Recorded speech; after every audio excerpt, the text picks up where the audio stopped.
Welcome to Natural Habitat Adventures Daily Dose of Nature. I'm your host, Sunny Vanderstar. Today's topic is Meet the Belugas, Bears, and Summer Wildlife of Churchill. And it will be presented by our fabulous NatHab expedition leader, Eleanor Edye. Eleanor, thank you so much for being here today and for taking us with you for the next hour up to Churchill. Let's dive in.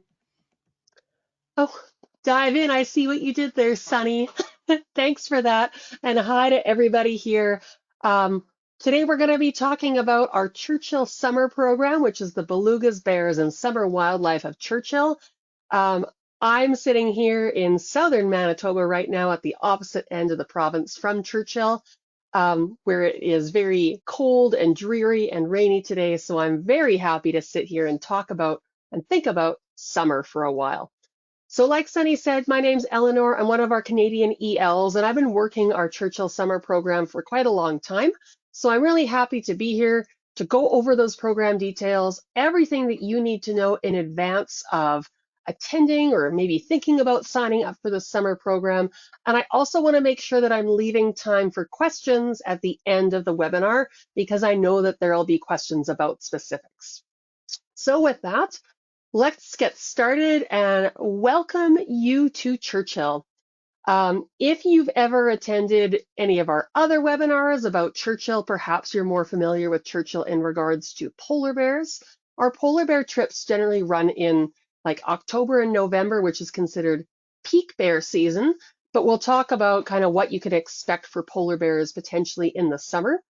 But regardless, Churchill does have a summer, it does get green, and it does get kind of warm. As you can see, some people here are wearing short sleeve shirts, kind of amazing, up that far north.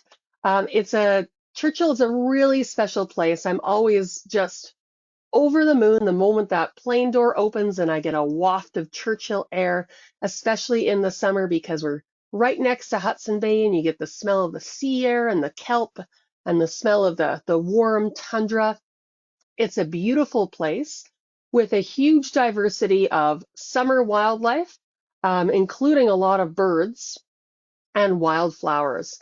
So it really is such a seasonal location where if you've come up in the winter, if you've seen any of our webinars about Northern Lights, you might know that the kind of wildlife and plant life that we see in the winter tends to be quite sparse. But in the summer, this is a time of plenty when we have everything from bears, beluga whales, fish coming into spawn, lots and lots of migratory birds, all of these beautiful wildflowers and other plants that are just rushing to complete their life cycles in the short summer.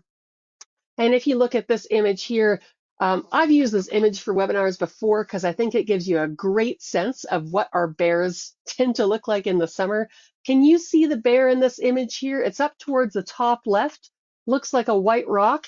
Bears spend a lot of time sleeping in the summer. It's a great time for them to rest and save on calories. And they're pretty happy when they get to have that time. It's a really sparse, I consider, otherworldly place. And to my eyes, and I hope your eyes too, it is just beautiful. I think there's just nothing like it. So we're not going to be talking really about, the ecology or, the migratory habits of these animals. We're going to be talking about the logistics and how you personally are going to migrate yourself up to Churchill from the moment that you arrive in Winnipeg for your natural habitat trip. So this trip that takes you up to Churchill starts in a place called Winnipeg. If you see that star pop up in the lower end of the middle province, Manitoba there. So that is where our international airport is located within the province of Manitoba. And on our trip, we are going to be going from Winnipeg up to Churchill, where that second star should pop up right away. Churchill is located on the west side of Hudson Bay, a large saltwater inland marginal sea of the Arctic Ocean. And that's where we are going to be doing all of our activities on trip there. So let's just move us ahead. So starting off in Winnipeg, the vast majority of folks that we know who come on these trips arrive via air. It's certainly possible to drive in and leave a vehicle either at the airport or at the hotel that we stay at in Winnipeg. Some folks even choose to take the train to Winnipeg because the Trans-Canada train will run through the Winnipeg area as well. But most people do arrive by plane. It's still the easiest way to get there. When you arrive into Canada, you are going to go through Canadian customs at your first point of entry. That might be in Winnipeg. We do have some direct flights from the US that land in Winnipeg. I think currently the list is from Atlanta, LA. There's a new flight that just started from Tennessee, and from Minneapolis are the main flights that come directly from the US to Winnipeg.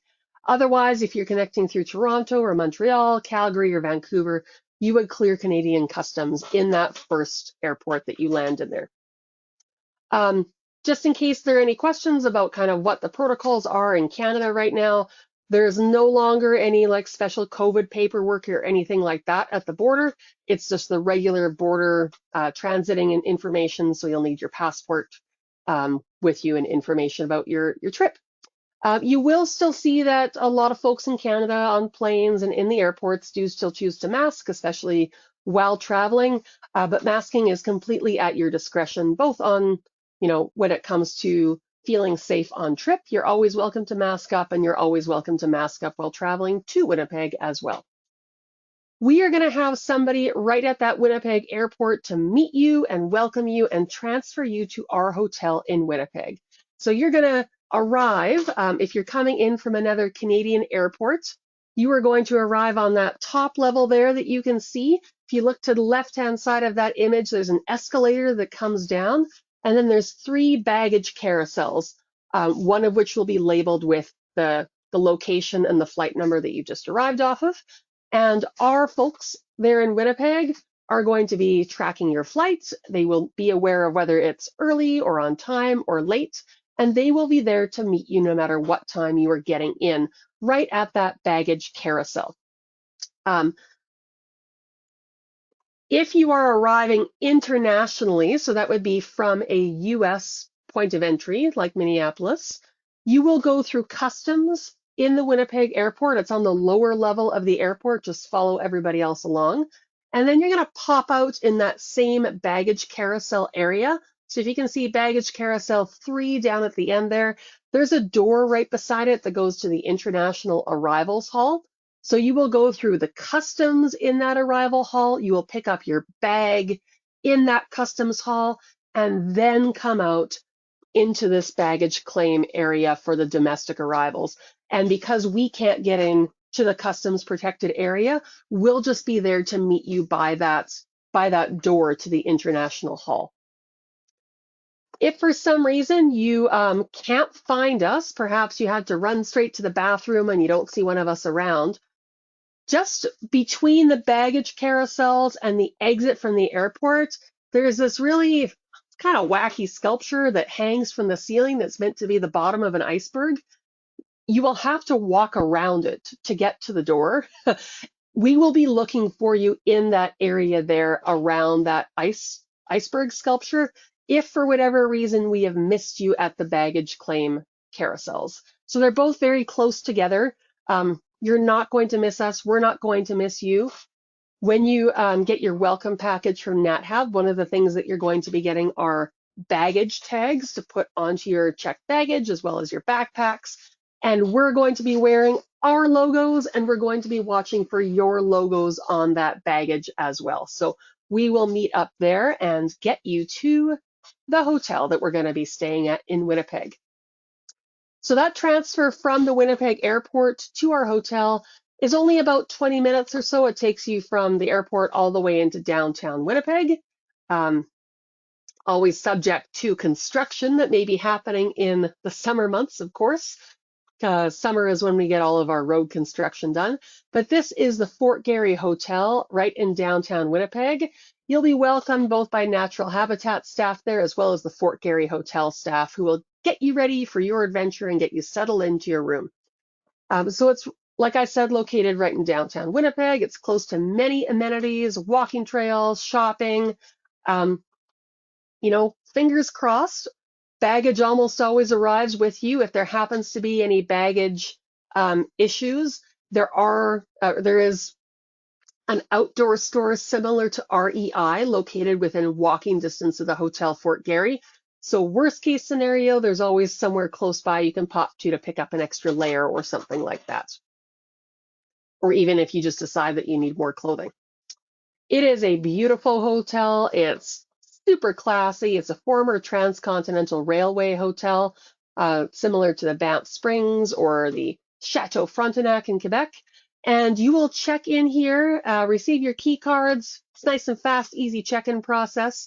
And also, if you're arriving during daylight hours, your expedition leader is going to try hard to meet up with you and say hello at that point as well. If you're arriving late at night, they will assume that you want to just get straight to bed and meet up with you later on. We recommend arriving no later than 5 p.m. on the first day of your trip to ensure that you don't miss your welcome dinner. And we've certainly found over the years that lots of folks prefer to arrive a day or even 2 days in advance to make sure that you're there, that your bags have arrived, and there are always lots of things to do in Winnipeg if you're choosing to arrive early. So the front desk staff, your shuttle driver, your expedition leader can all recommend great places to sightsee and eat and go for walks. Our first scheduled activity starts at that evening. You're going to be meeting with your guide, your expedition leader, and other participants at the welcome dinner, which is located right at the Hotel Fort Garry. And you'll get instructions on where that is during the check-in process. So we have our welcome dinner, we have our first night of the trip at the Hotel Fort Garry, and then the next morning we are off to Churchill to start our adventure in earnest. So we do have a morning charter flights. It is a private plane that we charter. It's going to be your group who's on that plane, as well as 1 or 2 other groups that are starting on the same day as you and are going to be using that plane at the same time as well. We don't tend to see each other too much in Churchill, but for best efficiency, we are going up on a single aircraft. So as this is a charter aircraft, and it is kind of a smaller than, for example, a 737, it's about a 55-seater, depending on which flight that we're on here. We do have some baggage limitations that we'd like you to be aware of. So for your checked bag, we have a limit of 50 pounds for that checked bag, and that checked bag needs to be less than 62 inches in length when you add up the length plus width plus height. So that's pretty standard airline sizing. What I will add to that information is that because of the type of aircraft that we fly on, it's very comfortable, lots of space for us on the inside, but the cargo compartment is actually not underneath us, it's in the main body towards the front of the aircraft.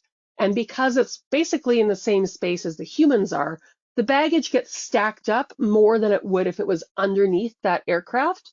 So we do recommend soft-sided luggage so that your bags, for example, if they have wheels on them, aren't getting pressure of multiple bags on top of it and potentially damaging any wheels or other hardware on your bag. So if you're choosing a soft-sided duffel or suitcase, that's going to be just easiest, both for our baggage handlers as well as for your bag's safety during that flight. So that's our checked baggage. You are also permitted one carry-on item with you, and that carry-on must fit underneath the seat in front of you with a maximum size of 10 inches by 16 inches by 12 inches. So it's a little bit smaller than our standard size carry-ons for something like, again, a 737 Jets because the plane is a little bit smaller. If you are coming on a photo trip, we can, if necessary, accommodate an extra bag for photo equipment. But again, that bag needs to not exceed 20 pounds. A lot of folks arrive in process of doing other traveling, or they might want more gear for Winnipeg, for example. You can leave any excess luggage that you may have brought with you at the Fort Garry Hotel and retrieve it when you return to Winnipeg after your time in Churchill is done. That luggage is stored just by us in some of our storage space that we have as Nat have at the Hotel Fort Garry. And we'll just ask that all of your baggage that you're arriving with has one of those NatHab luggage tags on them, which will be included in your pre-trip package, and we will have extras of those luggage tags available in Winnipeg as well. Okay, so lots of information there about luggage. All of this information is also going to be in your pre-departure briefing that you will receive well before your trips start. So this next picture here is an image of what the plane looks like on the inside. So you can see, even though it is a smaller plane, it's still very comfortable with a couple of people traveling on that, not a couple people, couple groups traveling on that same flight. It's about a 2 to 2.5 hour flight, depending on the headwinds and which way they're going. Sometimes a little bit longer, sometimes a little bit faster, but it is a comfortable flight with a snack service, and there is a washroom on that plane.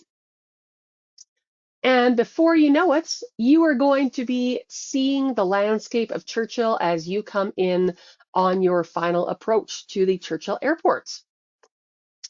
Once we arrive in Churchill, those multiple groups that are on the plane together, we are going to split up and go our separate ways. Each group has their own expedition leader, has their own dedicated bus and driver while in Churchill. It is a good-sized bus. They're usually about 25-person buses, and we have about 14 people on each trip. So lots of space on the bus for you to bring your extra layers, your day pack, your photo gear, all those things that you might need during the course of your day. These groups will be staying at different hotels during our time in town as well. We have a number of hotels that we work with. They're all great, like whether you're assigned to the Seaport Hotel or to the Polar Inn or the Churchill Hotel or the Aurora Inn. They're all great. They're pretty standard hotel fare, no frills, coffee maker in your room, hot water on demand kind of things. Some hotels do have stairs in them. So if you're concerned about stairs to access your room or to access your bathroom, please speak to your adventure specialist in advance. And some of the hotels are on a single level. One thing to be aware of is that none of these hotels will have air conditioning, because it is very rare for air conditioning to be required in Churchill. So this is one of the hotels that we stay at. Here is the Seaport Hotel. Here's an example of what some of the inside rooms might look like. Again, they're all a little different, but all relatively similar. They all have windows that open. They all have good blinds on those windows as well. As we're traveling around Churchill, we are going to be having meals as a group. And something that we want you to be aware of in advance is that we plan quite far out for everybody's dietary requirements and dietary needs, because the time it takes to get a special piece of food from Winnipeg to Churchill is certainly not instantaneous, and food deliveries only happen about once a week to the Churchill area. So if you have any special dietary needs, like you're vegetarian or vegan or you're gluten-free, it's really important to let us know ahead of time. And you can do that either by calling in and speaking directly with your adventure specialist, or in the portal online. When you receive your account information, you can go into your portal and provide that up-to-date both dietary and medical information there. And the more specific you can be about that, the better it is for us. For example, if you are, vegetarian and gluten-free, specify whether you eat eggs and dairy or whether you prefer almond milk to oat milk. Any of that information put into that form or go through to your expedition leader as well as to our staff, and then we can shop in advance of your arrival. If you have a very restrictive diet, we do advise maybe bringing along some snacks that work for you, just so that you have those on hand in case there's ever any issues with those very restricted diets. So you will, however, never go hungry. The food is decent and hearty. Our welcome and farewell dinners are going to be private, and then in Churchill, we're going to be eating at restaurants and sometimes having picnics if the occasion calls for it. Usually it's a limited, a group menu style thing when you've got about 4 to 5 options to choose from any given meal.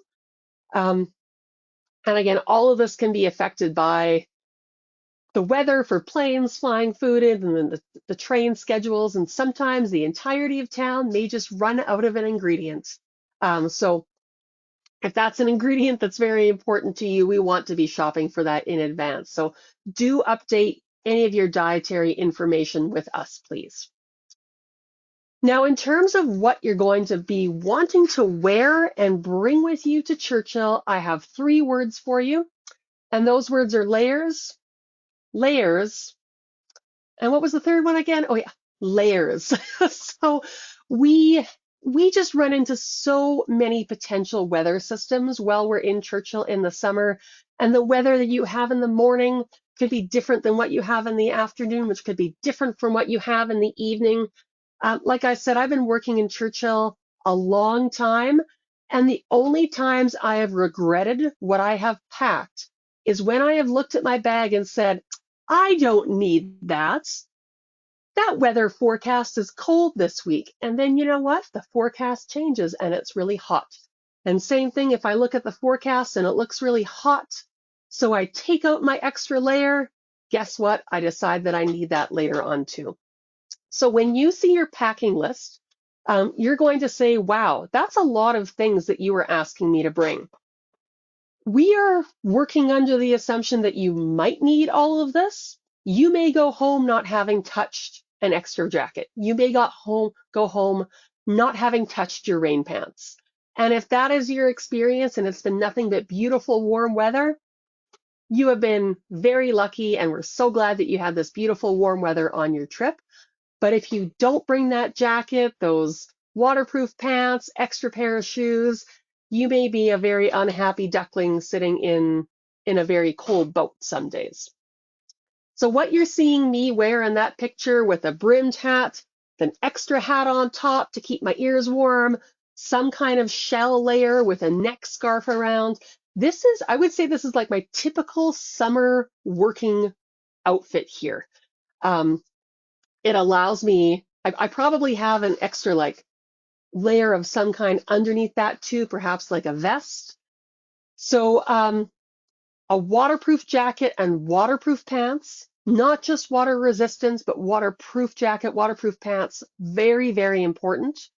Both a sun hat and a warm hat, also very important. Gloves, and here I would recommend waterproof gloves in this, are critical for any cool days that you might have on the water. You know, as I said, that weather can vary. I'll throw up our average daily temperatures right away, but when we're on the water, even if it's a nice day on land, the water can be pretty cool, especially if that wind gets going over the water as well. And by mid-August, there's often a first frost that is hit. So you also want to add in those warm jackets like a fleece, possibly an insulated vest as well to add extra warmth on those chilly days or mornings. Polarized sunglasses. Polarized sunglasses will allow less light and less glare coming into your eyes. Bring sunscreen as well. Like I said, a warm hat as well as a brimmed hat. I live by those neck scarves, like you can see me wearing there, sometimes called, a brand name might be a Buff or a net gator is what they're called. And quick dry layers, or layers that insulate, even if they get a little bit damp, are really helpful as well. I have really cold hands a lot of the time, especially if I'm a little chilly myself or it's damp. So many years ago, my lovely stepmother made me a pair of wool fingerless gloves that I wear pretty much every day when I'm out in Churchill in the summer. So that gives you an idea of kind of what I consider my basic everyday Churchill summer uniform of clothing to be. As we continue on with the webinar, take a look at the images that come up. Every image that I've included in this webinar was taken in Churchill in July or August. So you can see the huge variety of clothing that we found to be necessary during those summer months. Now, if you're wondering how can you find information already about what you might want to bring, if you go to our website, click on trips, you can filter by location. So you'd click on the Canada and the North trips, and then click on Belugas and Summer Wildlife of Churchill. And then on the left-hand side, you get different pieces of information. One of those things that you can see on the website there is Know Before You Go. And in Know Before You Go, you're going to see previous webinars, you're going to have wildlife lists, and one of the things that you're going to see is an example packing list. So if you're already wanting to get excited and start shopping, that's how you can find your packing list in advance of getting your pre-departure briefing. And again, my recommendation, if you see something on the list, it's because we think you might need it. Emphasis there on the might. You may never touch it, but if you need that extra layer, you're going to be so grateful that you brought it with you. Here's our kind of daily high temperatures, highs and lows. So if we look in, this is for Churchill. If we look in July and August, we're looking at daily highs around 63, 64. It's around 16 to 17 Celsius. And then quite a bit cooler overnight. So if you're into birds, for example, you want to do some early morning birding, those mornings are often pretty cool and a little bit windy, even in July and August.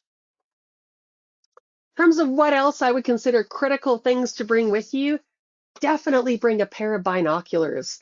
If you like to take photos, traveling with your camera is absolutely a great thing too, anything from a small one to a big one with interchangeable lenses.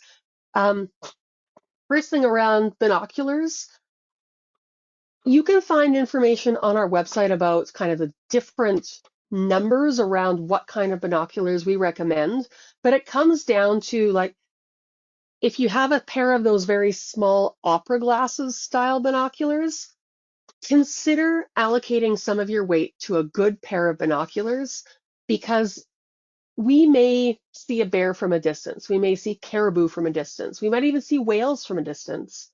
And your experience is going to be much better when you're looking through a good pair of binoculars. So it is worthwhile allocating some of that weight allowance to a good pair of binoculars. And when you're looking at the magnification numbers on binoculars, the first number is the magnification. So we would recommend either an 8 or 10 times magnification. And then the second number in your binoculars is how wide those lenses are. And I usually carry a pair of 8 times 42s. So they're 8 times magnification and 42 millimeters across, for example. So 8 by 50s would be really good as well. They allow more light in. As you start getting those smaller numbers, then we get into those teeny little binoculars, and those are often just pretty frustrating to use. As far as your camera goes, big, like telescoping lenses can be helpful for far away wildlife, perhaps like bear or caribou or birds. But as far as whales go, we generally don't need big lenses for whales. Cell phones can do a lot, even for the whales as well. So it's easy to get good cell phone shots on the boats, but make sure you have a way of holding on to your phone. We are going to be in wet places. Even if it's not raining, there's always a chance of spray coming off the water. So bring Ziploc bags or other waterproof material like dry bags to keep your electronics safe, and expect your lenses to get spotty while you are outside. So bring your lens cleaning supplies with you if you're taking your camera out on the water. Now, I get asked a lot, what are the bugs like in the summer, Eleanor? And my answer is always, the bugs are great. You're going to see so many bugs. There's such diversity of insects in the summer. So what to know about that is that I make fun of it a little bit because they're unavoidable, right? We're going into muskeg and very boggy areas during bug season, but it's also mostly avoidable by when we go out and how we're going out. So your guide's going to have bug spray all the time. It's good to carry your own as well if you're comfortable carrying it. What we do though is ask that you not bring sprays containing DEET, because that can damage equipment like the Zodiac boats that we go out on, as well as like your binoculars and cameras also don't like DEET. All of your fancy gear is going to discolor and fall apart if it gets DEET on it. So I'll show you in a second what kind of spray that we do recommend. If you're somebody who reacts really strongly to insects, You can get topical creams like Afterbite and Benadryl. Your guide will also have this too. The people who are going to be interacting with bugs the most is if you are a birder and you're out there early in the morning, that's also peak bug time. So you're more likely to be interacting with insects at that point.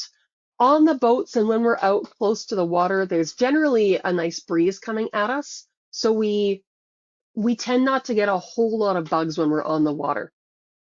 So we provide head nets. We're going to have those available in Churchill, and you can see that this head net here is very useful. Um, the person on the right-hand side of this image is demonstrating another way that you can cover yourself up. This is what I generally do is I just spray my hat so that there's a little cloud of insect spray around me, keeping those bugs off. And I like to cover up my face because I personally don't like to have my eyes covered. I like to be watching for wildlife and things. So that's another option there as well. And in case you're looking to buy your own spray, look for the active ingredient being either picaridin or icaridin. Picaridin repels these biting insects. It's a synthetic compound.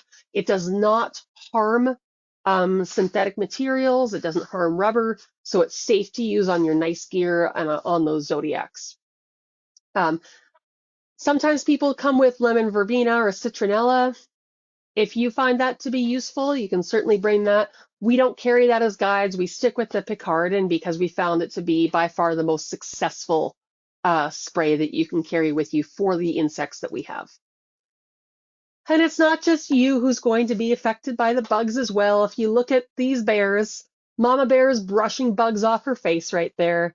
And if you see all the black spots along the back of these bears, those are biting flies that are hanging out with the bears and trying to get a chunk off them as well. So it is peak season for just about everything in Churchill, including those biting insects. And we all feel the effects. So let's talk about your activities a bit and kind of what that's going to look like. We are nature people and we're going to be getting you outside as much as possible. So I'll talk in a second about other activities. Some activities are sometimes indoors, but we focus on our water-based activities and outdoor activities. We include for every trip 2 Zodiac whale watching expeditions, an optional kayaking or stand-up paddleboarding expedition, and then another trip that combines whale watching with some local history and a little walk.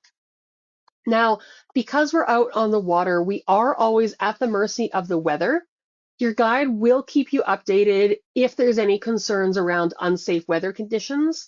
The things that might pull us off the water early or delay us going out would be things like high winds and lightning.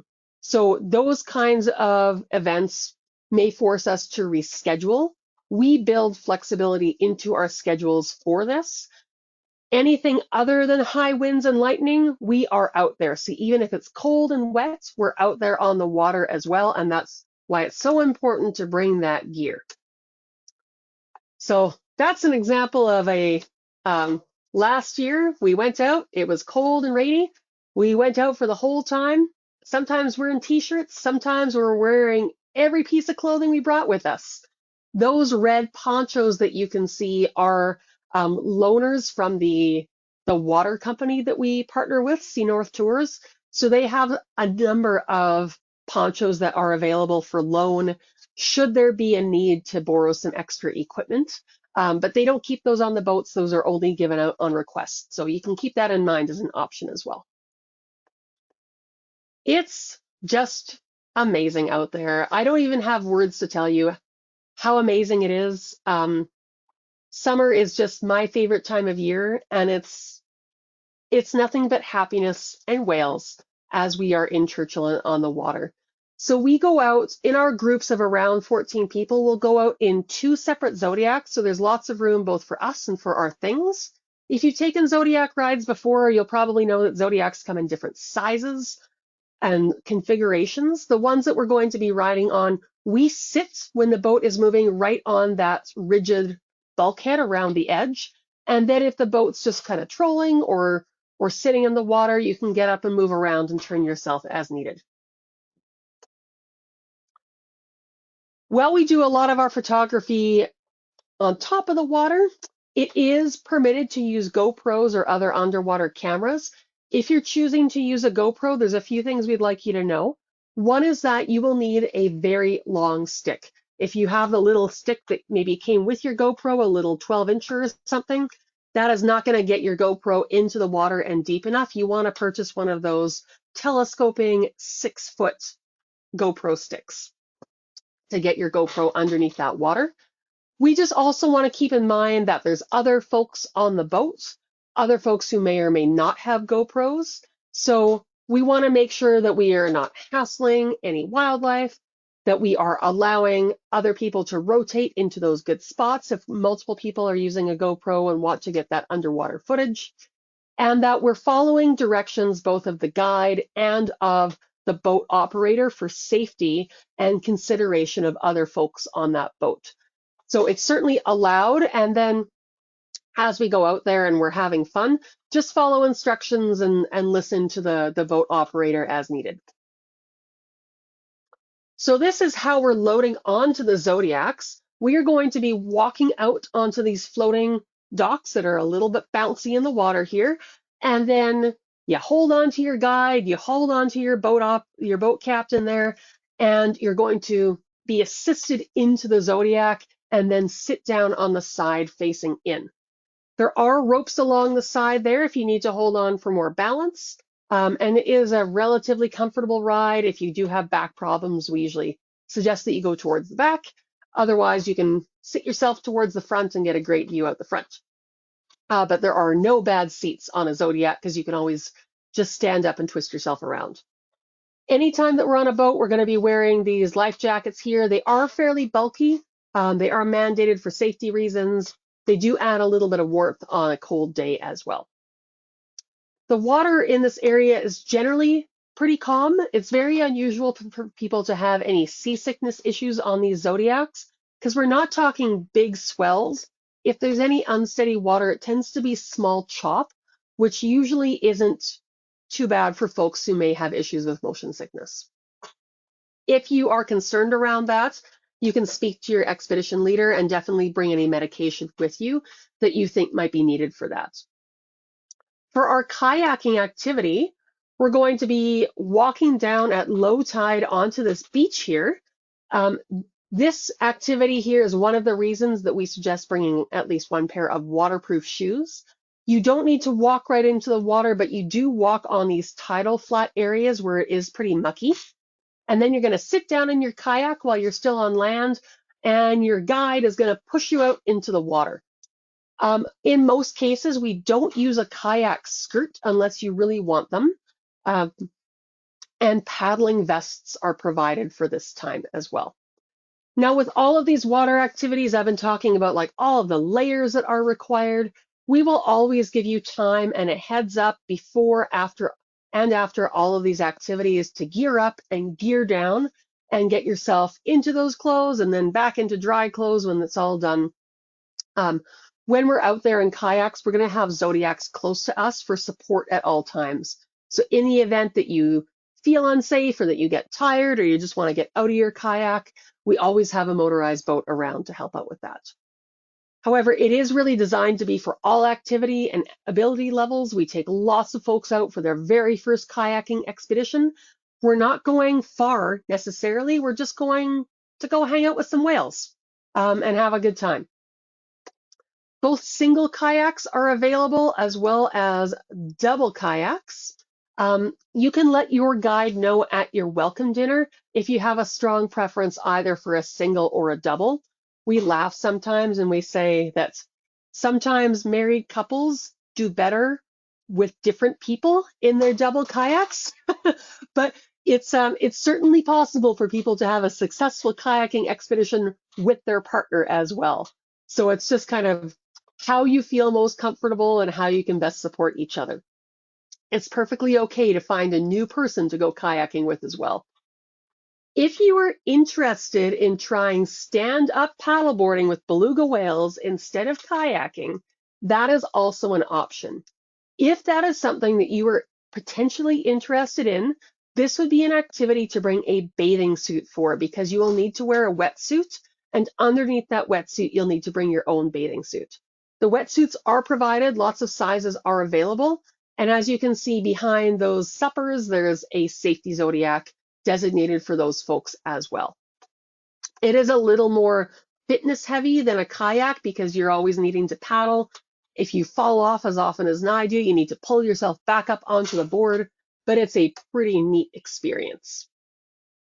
And I mentioned that other expedition that's going to go out and do both whale watching as well as do a little local history interpretation event as well. We may also be out on this bigger boat. Because this is a ship as opposed to a Zodiac, you're not required to wear life jackets on this one, as you can see. And because we're higher up, we can look down more on the whales with this type of vessel. This boat isn't always in the water. It depends on kind of what the tide is like and whether it's able to get out. So you may or may not have an event on this type of ship. You may have 3 Zodiacs instead of 2, and this ship, for example. So there's that. Now, I personally think that whales are the very best thing and that beluga whales are the very best of the very best thing. But it's not the only thing that we're going to be doing in Churchill. We have a lot of other things that we do too. We stay pretty busy.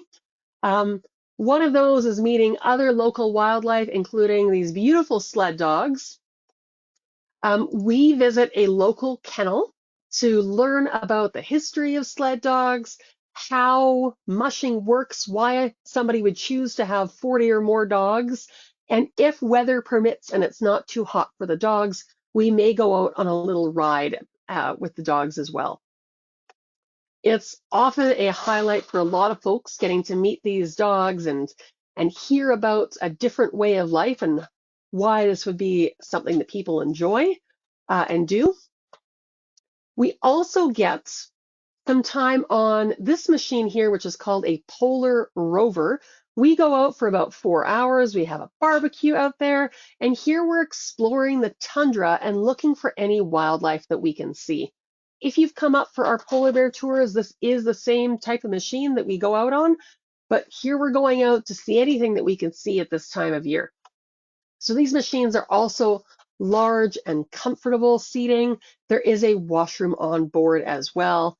And as always, you will never go hungry when on a NatHab trip. It is a great way to see the tundra in a different way. It gets us into new areas. Definitely a place to bring binoculars. We sometimes see caribou or bears as well. This next slide here with the boardwalk, we're going to be going on a number of walks on this trip. Now, a few things around walks. One is that any activity on a trip is always considered optional. If you're not comfortable walking, that's certainly up to you. You don't have to go on any walks that you don't want to go on. Our walking is limited because of potential wildlife encounters. When we are doing walks outside, we're doing it in a monitored way with a wildlife monitor with us.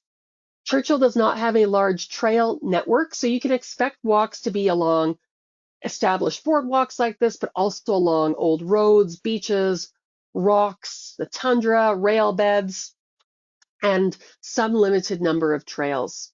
Our longest walk is probably about 1.5 miles total. This one goes on a very, set up boardwalk, so very easy walking trail. It walks towards an old Hudson Bay Company trading post fort.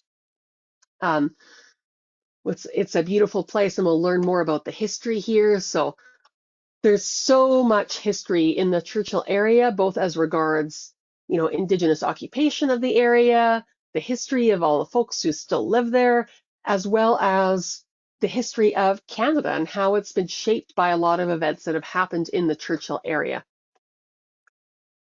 So here's another type of walking trail that we might go on. So just throwing up a few slides of different kinds of walking surfaces that you can expect to interact with. So that's a relatively groomed flat gravel trail. You might also walk along the beach, and the beaches are kind of gravelly, sandy, and rocky all at the same time. These here are some beautiful, smooth, old rocks that are located all around the Churchill area. So much fun to walk on, but of course they're very irregular as well. Now, as we reach the boundaries of town, I mentioned that all of our walks outside town are done with wildlife monitors. These signs around the edge of town do mean something. This, if you can't read it, says stop, don't walk in this area, and then it gives you a number to call for polar bear sightings to the Polar Bear Alert Program. So we are going to be always thinking about the possibility of polar bears and other wildlife anytime that we're walking outside the Churchill area, and we're always going to be doing it with somebody like this guy around us. So this is a wildlife monitor. His job would be to do nothing really but watch for wildlife, and in the event that we see wildlife that is looking to interact with us in some kind of unsafe way, his job is to stop that from happening. Your guide's job is to make sure that all of you get to safety while he's doing his job. Now, if you're wondering, well, what kind of wildlife am I talking about here? Mainly, we're talking about polar bears. Other bears are sometimes seen, both grizzly and black bears. Wolves are sometimes seen as well. In terms of like, will you see polar bears? The answer to that is a solid maybe. It varies year to year on how many trips see bears. Last year, I believe every trip that went up saw at least one bear, as well as the year before that. But years before that, we've certainly had trips that have looked and looked for bears and have not seen them. So just like any other time that we're dealing with nature, nothing is ever guaranteed. We're going to be doing our very best to see them. And because one of our inclusions on this trip is a helicopter trip, that is one way that we really do increase the chance that you're going to see bears, because once you're up in the helicopter, you get such a good view over the area, and even bears that are really hunkered down in a hollow and hard to see from the ground are quite visible from those helicopters. So here's our helicopters here. Every trip has a 60-minute scenic flight included. So it is a scenic overhead flight of the area, primarily to give you a new perspective on the land. Your helicopter pilot, as well as all of you within that machine, will always be watching out for any potential wildlife sightings as well. And if there's a bear or caribou or moose spotted, they will do their best to get you kind of in a place where you can see that really well. Everybody gets a window seat, so whether you're up front or in the back, you've got great views out that window. That's all yours. I mentioned we do have some indoor activities. One of those things will be the Sanitak Museum. This is an Inuit art and culture museum located in the town of Churchill, which is definitely a highlight here. And we're also going to be meeting with locals who, live, work, and love Churchill. So we're going to be meeting these lovely people who call the North their home and hearing their stories and all that means. So there's so much, so much logistical information I've given you, as well as information kind of on the trip and the trip activities. There's certainly more we could talk about, but I wanted to make sure that we left lots of time for questions. So right now, I'm going to hand it back over to Sunny to moderate those questions. Eleanor, thank you so much. I just get so excited when I get to go and hear and see all about Churchill, because it's one of my favorite places as well. And I have to say I still am surprised that I can say that, because I'm sort of a mountains and beach kind of person. And it's, for some reason, Churchill stole my heart. And I think it has so much to do with just the unique landscape and the wonderful people. And I am envious of anybody who gets to take this trip in the summer. Before we start the Q&A, I want to remind everybody that they can submit their questions via the questions field in the control panel. Okay, lots of good questions already popping up. So if you don't want to kayak, can you go on the safety Zodiac? Yeah, so unfortunately, the safety Zodiac really is there for safety. We're not able to put people on that boat. They have to leave space because sometimes they might need to literally pull a boat out of the water, and they need space for that in the zodiac. So if you choose not to kayak, there may be other things around town to do. For example, you might go visit another museum, you might go for a walk, you might choose to put your feet up and have a rest. We may sometimes be able to facilitate other activities, but primarily during that time, if you're choosing not to go on the kayak or not to go on the stand-up paddleboard, that time will generally be yours to either have a rest, to go for a walk as you see fit. Unfortunately, no access to that safety zodiac except for those safety concerns. Great. Are there no trees in Churchill? I did have a photo with a tree, and I ended up replacing it with something else, not because there aren't trees, but just because I liked the other image better. Um, so I'm just going to cycle through some photos as we talk here. There are trees in Churchill. There there are some trees right in town. They tend not to be very big, but you don't need to go very far outside Churchill until you're in much more treed areas. Churchill is located in what's called an ecotone. So it is the boundary region between two different ecological habitats. So to the south of Churchill is an area called the boreal forest. The boreal forest is a big, large biome. It's characterized by treed habitats, trees like spruce, pine, tamarack or larch, as well as in the more southerly areas like balsam poplar and aspen. But then as you head north, those trees start to peter out and become less and less. And right where Churchill is where that boundary line is. So you can basically step across that invisible line from where you're in the forest to where you're in the tundra, where there are still some patches of forest, but mostly it's open and sparse and that very open treeless landscape. But again, you turn the other way and look, and you can see trees in one direction, no trees in the other direction.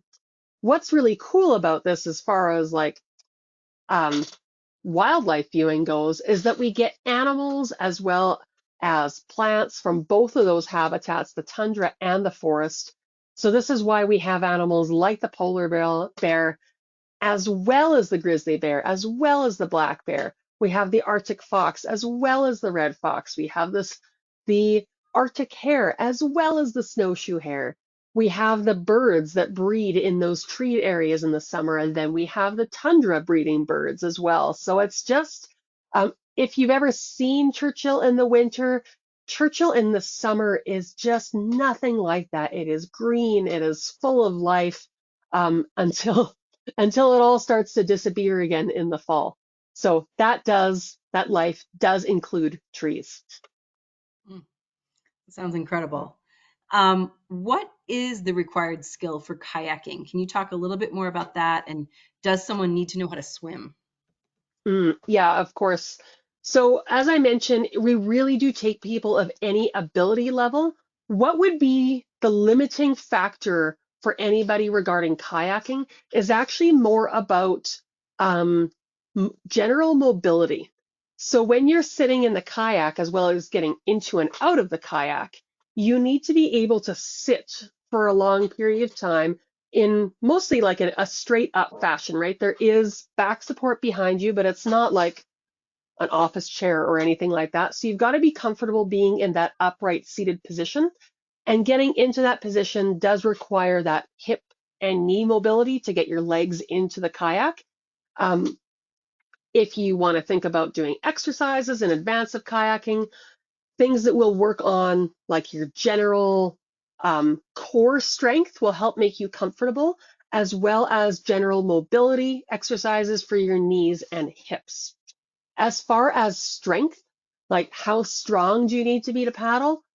Honestly, not very strong at all, because when we head out with the kayaks, it's very rare that we need to go very far from where the boats launch to get to where the whales are.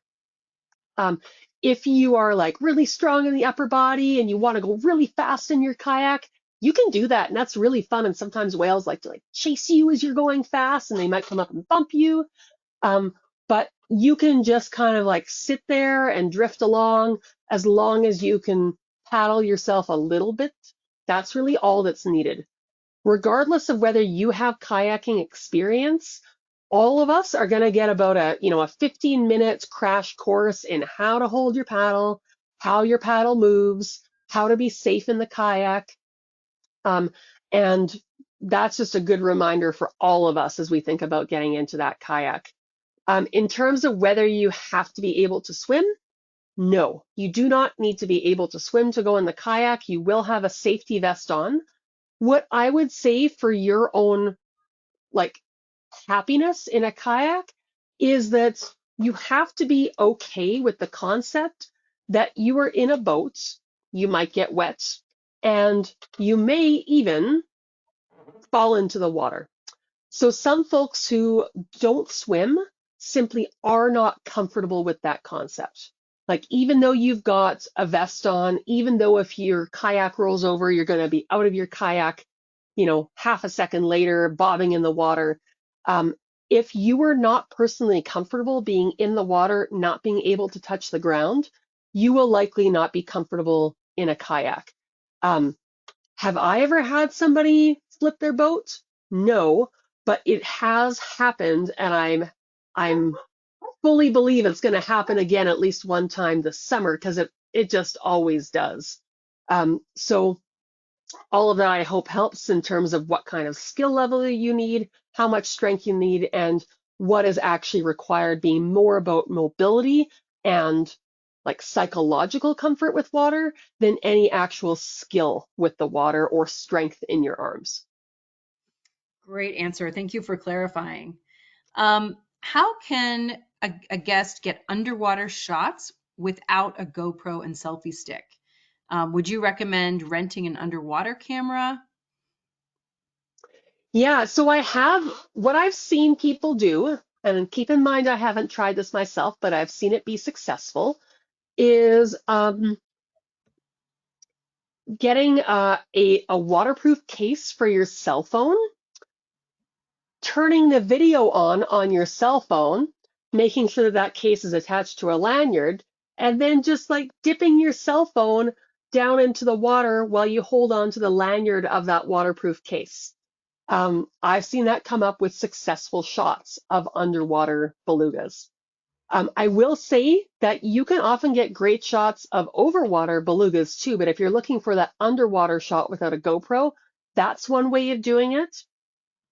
Regarding like renting an underwater camera or underwater housing for your camera, because we are in a zodiac, which is not very far above the water, but a little bit above the water, if you were to try to get a camera into the water when it wasn't on a stick or on a lanyard, you would basically be in the water yourself, just because you can't lean that far over the side of the zodiac. So I would advise you could rent a GoPro or borrow a GoPro. You could try a waterproof case for your cell phone, but I wouldn't necessarily advise getting underwater housing for a camera as the best option there. Mm, great points. Um, the plane appears to have overhead luggage space. Can that be used for your carry-on? And if so, would that allow for a larger carry-on? No, those overhead bins are actually smaller than the space in front of you under the seat. So they can hold things like certainly I put my jacket up there. Sometimes I'm carrying, almond milk for somebody up in Churchill and I'll put that up there. It's good for smaller bags like a thin backpack or something like that, but it would not allow for more carry-on space. If you want to bring that like full-size carry-on as described, it's going to go underneath the seat in front of you, with the overhead bins being just for things like jackets or much smaller bags. Okay. Um, one of our guests is traveling alone, but she's wondering if a partner can be arranged to kayak with somebody, even though she's traveling single. Yeah, so what we'll usually do is actually ask people at the welcome dinner what they're planning as far as kayaking or paddleboarding goes. whether you're fully opting out, whether you're on the fence, whether you want a single kayak or a double kayak. And it's pretty common at that point to have more than one person who is looking for a partner at that point. I joked a little bit earlier about how we don't want any, divorce kayaks, that married couples sometimes do better separately. It's really common to have like one person of a couple still decide that they want to go in a single kayak, and for another person in that couple to look for a new doubles partner. So just the fact that they're traveling alone really has no bearing on whether or not we're going to have a doubles partner available for you, because there's usually people looking for a partner. In general, though, the expedition leader would not be able to double with you. We have to put ourselves in singles so that we're able to be nimble and respond to any emergencies. But like I said, it's very unusual to not have more than one person looking for a partner. Okay. Well, I just want to echo one of our viewers' comments that says, I always love Eleanor's presentations. I've been on a polar bear trip and I hope to do the summer trip. And that exactly, I want to echo that exact sentiment. I absolutely loved the polar bear trip and I can't wait to go up there in the summer. And I so appreciate how thorough you are in your preparation for this adventure. I think anybody who is going should feel very, very prepared and very excited. And I just want to remind everybody that there was a lot of detail shared, and this is being recorded, and you can watch it over and over again until you really feel totally ready to go, like you've absorbed all of Eleanor's wonderful tips and information. So thank you again, Eleanor. I'm going to turn it back to you for closing comments. Well, thanks to everybody who was able to attend today. I hope if you're watching this at a later date that you got some good information out of this as well. If you had a question that you weren't able to ask, or you're watching this later, please remember we got so many resources available on our website as well. And of course, we always have your great adventure concierges and other people that you can call in and speak with to answer all these questions for you as well. So I hope to see some of you up there this summer, and I just can't wait to get up to Churchill again. So thanks to everybody for attending. Hope to see some of you again at another webinar next week. Have a great weekend. I also want to thank everybody who tuned in, and thank you for submitting such great questions. Please join us again next week for our next daily dose of nature. You can check out next week's lineup, including registration links, on our website at nathab.com/webinars. We did record today's presentation, and we will have the replay available on our website soon. With that, I will conclude the webinar. Have a wonderful weekend, everyone.